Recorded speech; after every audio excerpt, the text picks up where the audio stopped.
सर्वे भवन्तु सुखिनः, सर्वे सन्तु निरामयाः, सर्वे भद्राणि पश्यन्तु, मा कश्चित् दुःखभाग् भवेत्।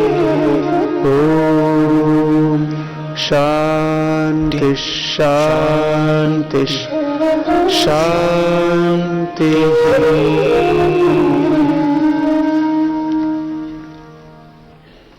हम अपने बड़ों से,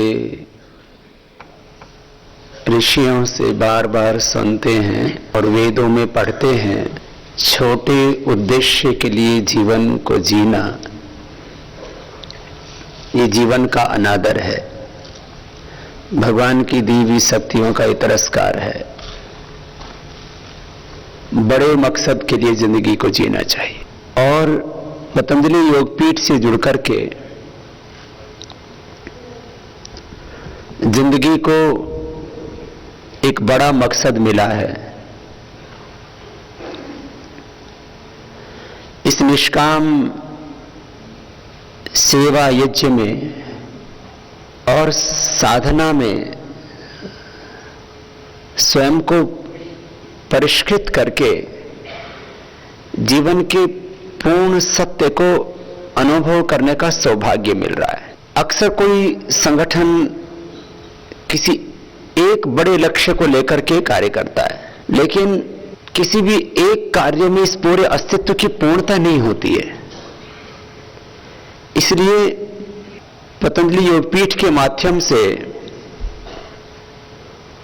और पांचों संगठनों के माध्यम से पूरे देश में जो अलग अलग सेवा के कार्य चल रहे हैं, यह जो पूरा अनुष्ठान चल रहा है, इसमें यद्यपि हमारी सर्वोच्च प्राथमिकताएं हैं, लेकिन दायरा बहुत बड़ा है और उन कार्यों को जमीन पर उतारने के लिए हमें प्राथमिकताएं तय करनी पड़ती हैं। तो इस समय हमने 3 सर्वोच्च प्राथमिकताएं तय की हैं। एक, स्वस्थ भारत, दूसरा स्वच्छ भारत और तीसरा शिक्षित भारत। ये 3 हमारी सर्वोच्च प्राथमिकताएं हैं। स्वस्थ भारत के लिए योग, आयुर्वेद,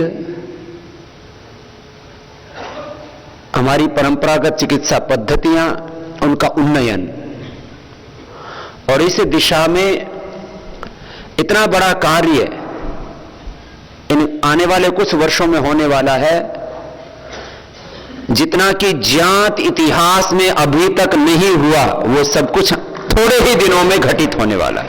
और ये कोई घोषणा नहीं है, ये संकल्प है।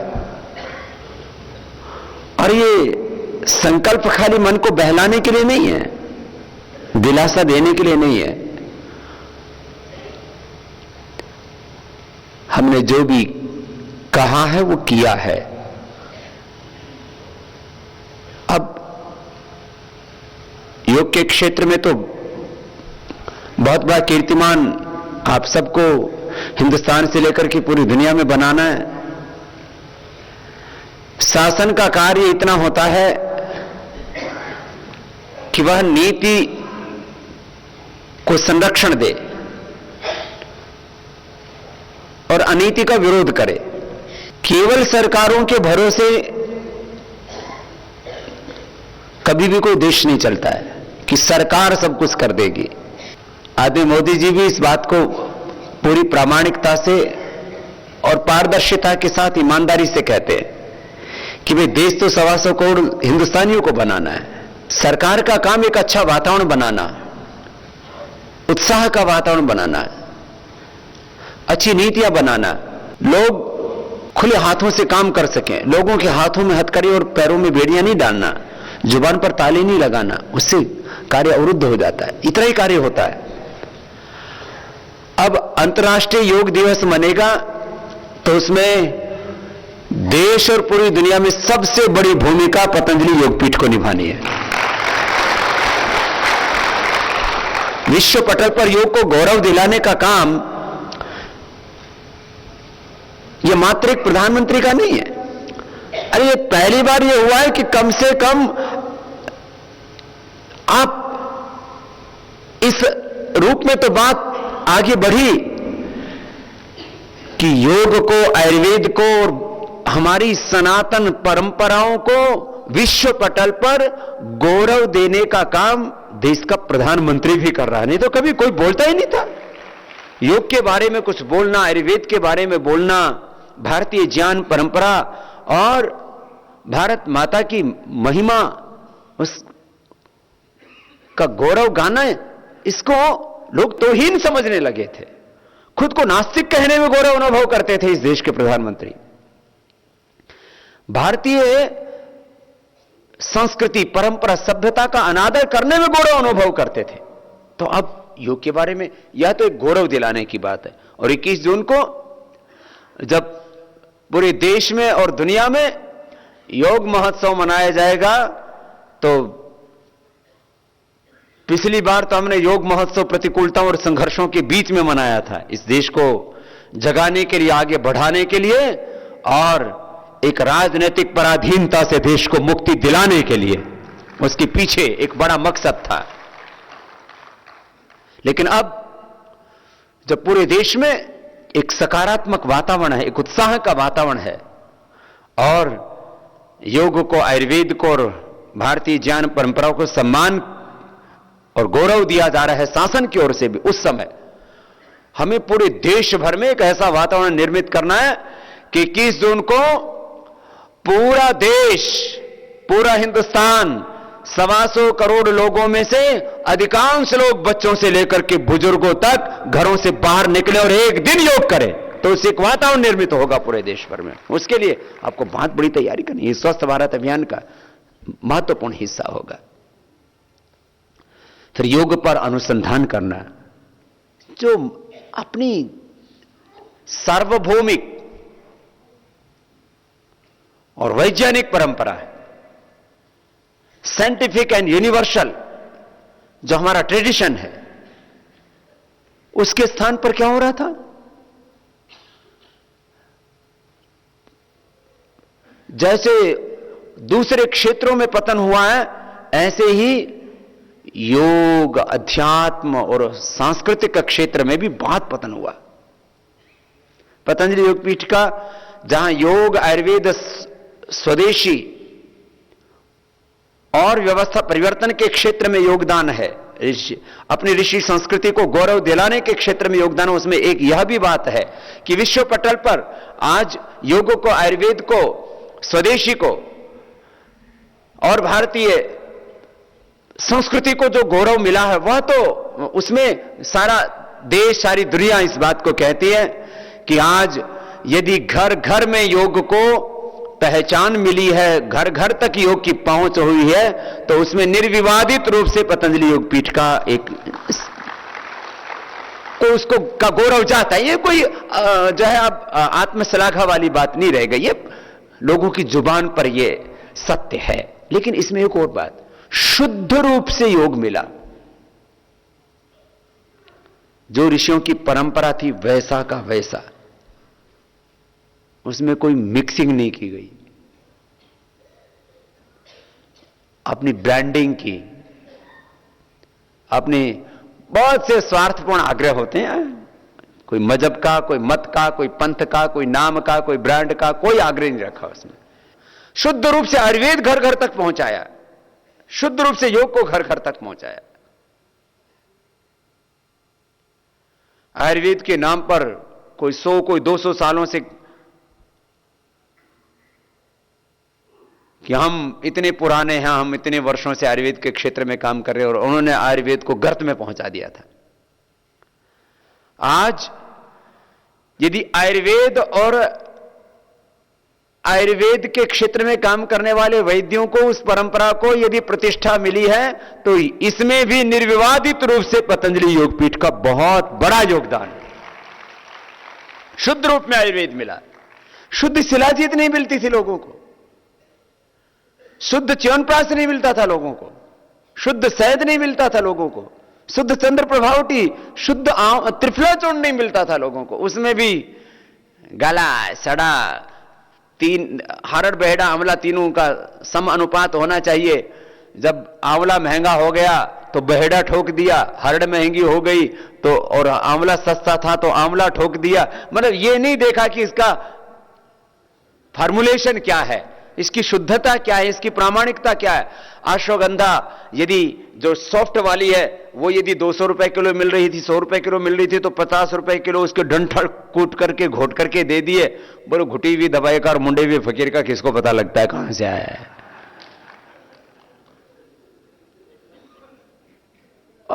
माने आयुर्वेद में शुद्धता, भस्मों में शुद्धता नहीं रही। हीरे की भस्म, सोने की भस्म, चांदी की भस्म, मोती की भस्म, लूट मचा रखी थी उसमें भी। श्रद्धाचार्य ने एक बात कही थी कि पतंजलि योगपीठ का जहां और अलग अलग योगदान है, वहां यह भी एक कि हमने क्वालिटी का नियंत्रण किया और मूल्य का नियंत्रण किया, और कमाई के लिए नहीं, लोगों की भलाई के लिए इस काम को किया, और उससे भी जो कुछ अर्जित हुआ, यह पहला अनुष्ठान है इस देश का इतने बड़ी परिप्रेक्ष्य में कि जहां जो भी उससे लाभ मिला उसको 100% देश की सेवा में लगाया। 1 रुपए भी कोई अपने लिए आचार्य बालकृष्ण ने या स्वामी रामदेव ने उसमें से प्रयोग नहीं किया, 1 रुपए भी।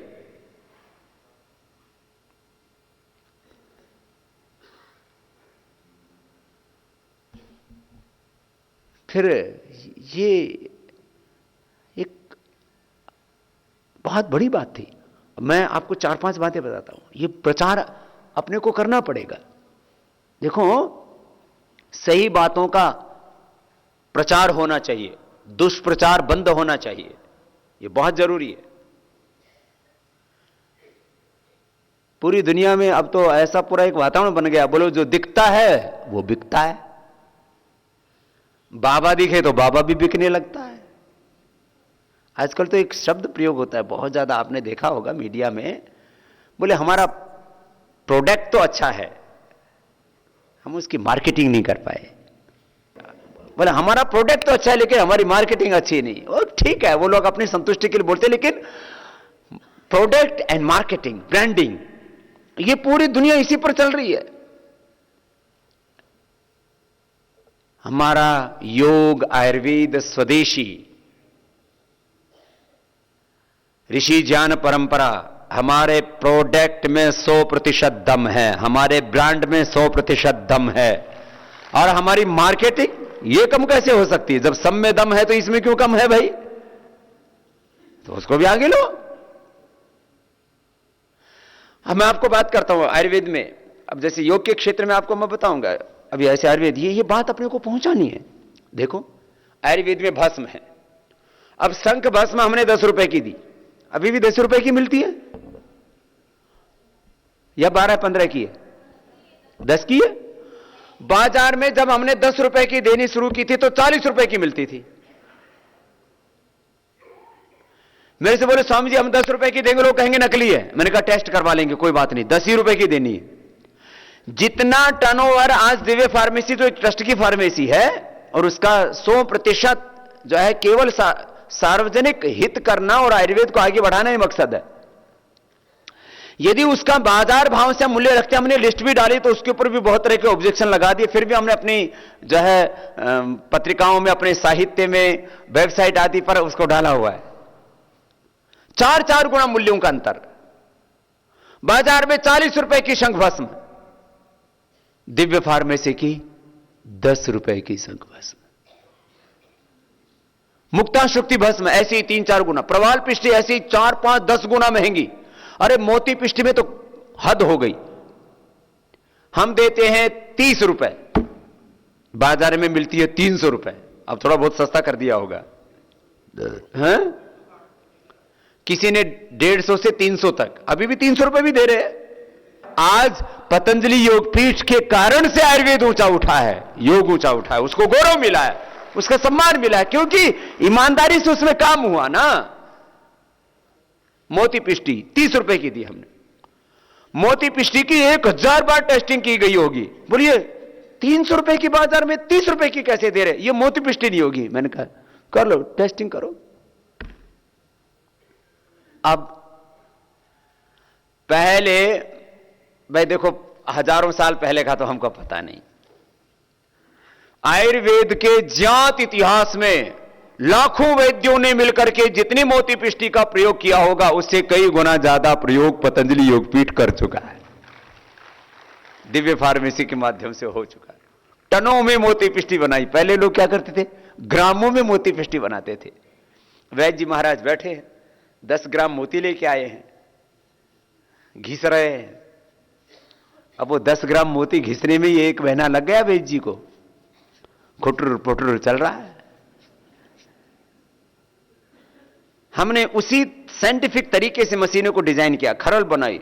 एक खरल कितने कितने क्विंटल की है? 10 क्विंटल की, 20 क्विंटल की। 10 क्विंटल एक ही बार मोती रगड़ मारा,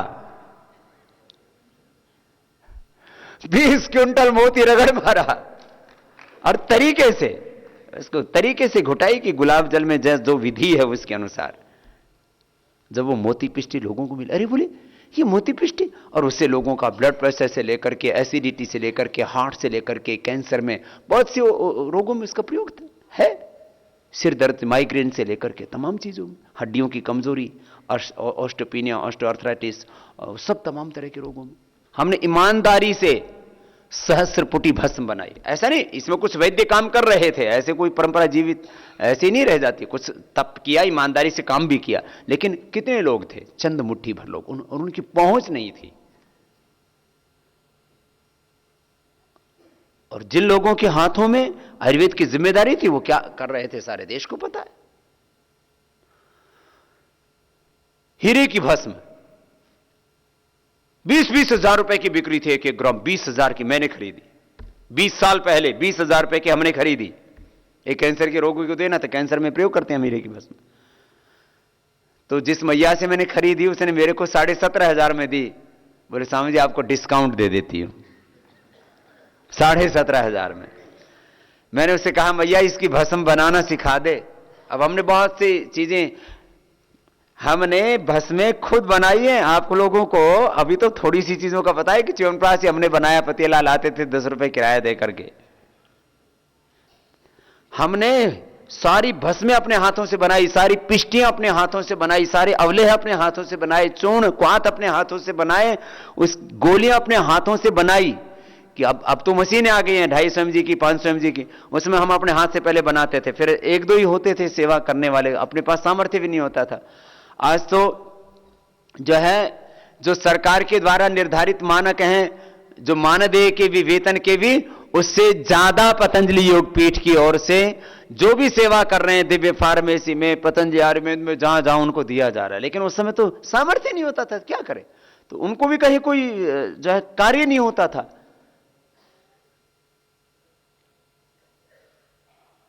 जब हमने सेवा शुरू की तब कोई ऐसा ये नियम कानून का भी हमको तो नहीं पता था, कोई लेबर लॉ है कि फलाना है। 20 साल पहले की बात कर रहा हूं। तो उस समय लोग कोई 700 रुपए में सेवा दे रहा है, कोई 1000 रुपए में सेवा दे रहा है, आकर के सेवा दे रहे हैं।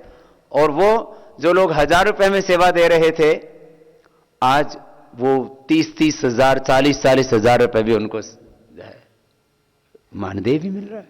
वो उनके जीवन में भी समृद्धि आई और वो काम कर रहे। तो हमने यहां से शुरू किया।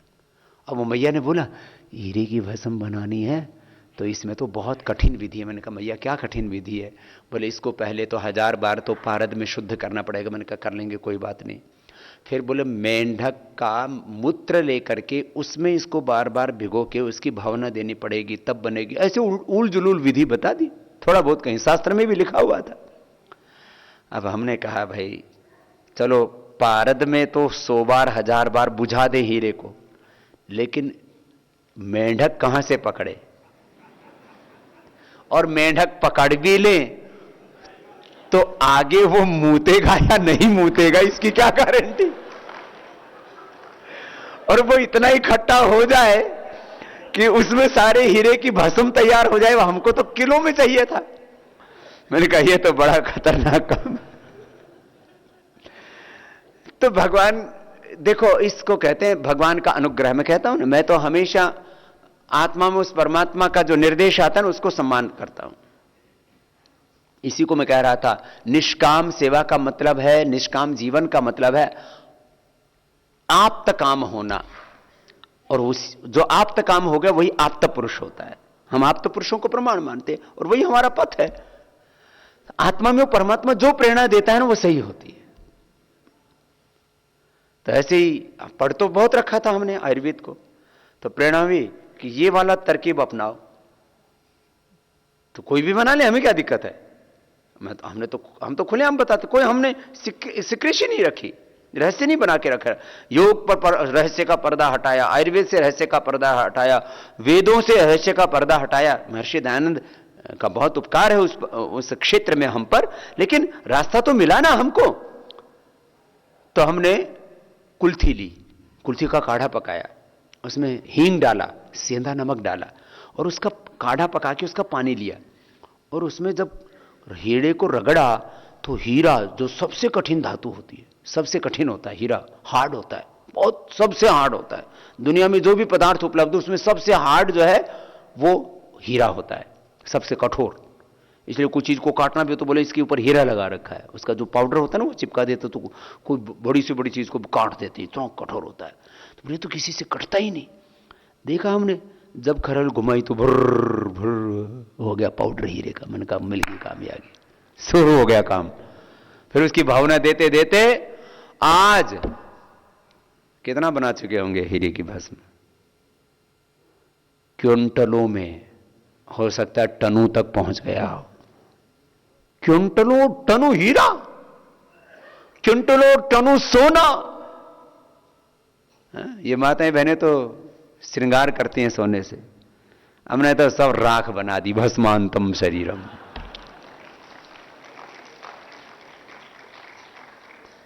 और यह चीज क्विंटलों में नहीं, टनों में, टनों में। जिस औषधि में जितना हीरा लिखा है, जिस औषधि में जितना स्वर्ण भस्म लिखी है, उतनी ही मिलती है। आयुर्वेद में क्या करते थे, लिख दिया इसमें हीरे की भस्म है, इसमें सोने की भस्म है, कौन टेस्टिंग करा रहा है। ये तो टेस्टिंग के मेथड अभी डेवलप हुए, यद्यपि दिव्य फार्मेसी की भस्मों की एक दो बार नहीं, सैकड़ों हजारों बार टेस्टिंग की गई कि इनमें सोना है। जितना सोना लिखा था उससे कम नहीं, उससे ज्यादा ही मिला होगा। टेस्टिंग आ गई अब तो, इसकी कोई भी कर सकता है। पहली बार ही, नहीं तो पहले लोग क्या करते थे, लिख दिया कोई दवाई में 10 ग्राम सोना पड़ना है तो 10 ग्राम लिख दिया। अब 10 ग्राम सोने का भाव क्या है, जो भी 25-30 हजार। अब उसका भस्म बनाओ तो लोग 3 गुना रेट कर देते थे, तो 1 लाख। अब 1 लाख तो भाव कर दिया और उसमें डाल दिया 10 ग्राम की जगह 1 ग्राम। कौन देखने वाला है। बस अब हो गया, बस 10,000 में काम चल गया। ऐसे गड़बड़ी कर रही। हमने जो औषधि की विधि लिखी थी शास्त्र में, सारंगधर संहिता में, चरक संहिता में, जो चरक में, सुश्रुत में, सारंगधर में विधियां लिखी हुई औषधियां बनाने की, उसी विधि का अनुसरण किया। फिर पेटेंट दवाइयां बाद में बनाई, वो अलग है। ये पहली बार हुआ है कि अभी तो इस क्षेत्र में और काम करेंगे, मैं बताऊंगा आपको। अब जैसे मुक्तावटी, ये बीपी को ठीक करती है, ये सत्य। लेकिन इसके ऊपर लोगों ने टेस्टिंग भी किया कि भाई ये बीपी कैसे ठीक होता है, एलोपैथी की दवाई से ठीक होता है, आयुर्वेद में तो ऐसी कोई औषधि नहीं हो सकती। तो इसका हजारों बार टेस्टिंग हुआ कि इसमें कोई केमिकल है तो नहीं है, कोई केमिकल था ही नहीं, तो निकालेंगे कहां से। लेकिन अब ये हुआ, एक बहुत बड़े साइंटिस्ट ने एनिमल ट्रायल किया। कोई भी ना खरगोशों को, चूहों को, बंदरों को बीमारी कर दी जाती है, फिर उसको दवाई दी जाती है। तो जानवरों को ब्लड प्रेशर करके और मुक्तावटी खिलाई तो मुक्तावटी उसमें 100% कामयाब हो गई। इसको कहते हैं evidence based medicine. Evidence based medicine, ये काम भी शुरू, अभी तो और बहुत करना है। मैं तो अभी आपको पहली वाली बात बताता हूं। तो ये हमने जो भी निर्माण की प्रक्रिया में थे, मैंने कहा जितना जो औषधि लिखी है, सोना, चांदी, हीरा, केसर, अब लाख लाख रुपए से ज्यादा, 1-1.5 लाख ऐसे ऐसे केसर का भाव हो जाता है। अब डाल दिया 2 ग्राम, लिख दिया 10 ग्राम, लोग इसी में पैसा बचाते थे, बेईमानी करते थे। देखो सच्चाई में कितनी ताकत होती है।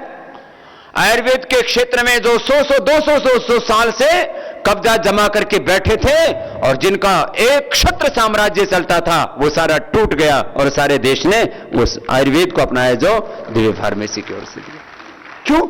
यह भरोसा, यह प्रामाणिकता, यह सत्य की ताकत। हमने कोई ठगी नहीं की, हमने कोई विश्वासघात नहीं किया, हमने धोखा नहीं किया। लोग कहते थे बड़ा होने के लिए आदमी को कुछ ना कुछ तो करना ही पड़ता है, हेरा फेरी।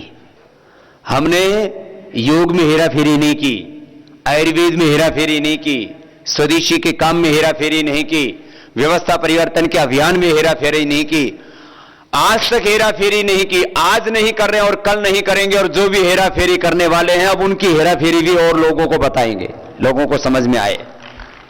बहुत लोगों ने गंद मचा रखी थी आयुर्वेद के क्षेत्र में, चाहे भस्म हो, चाहे चूर्ण हो, चाहे अवले हो, चाहे तेल हो, चाहे पाक हो, चाहे वो च्यवनप्राश हो, तमाम तरह की चीजें, आशा वरिष्ठ हो, ये अलग अलग डिपार्टमेंट हैं आयुर्वेद के, अलग अलग ये विभाग हैं आयुर्वेद में। इन सभी क्षेत्रों में उत्कृष्ट कार्य किया गया है।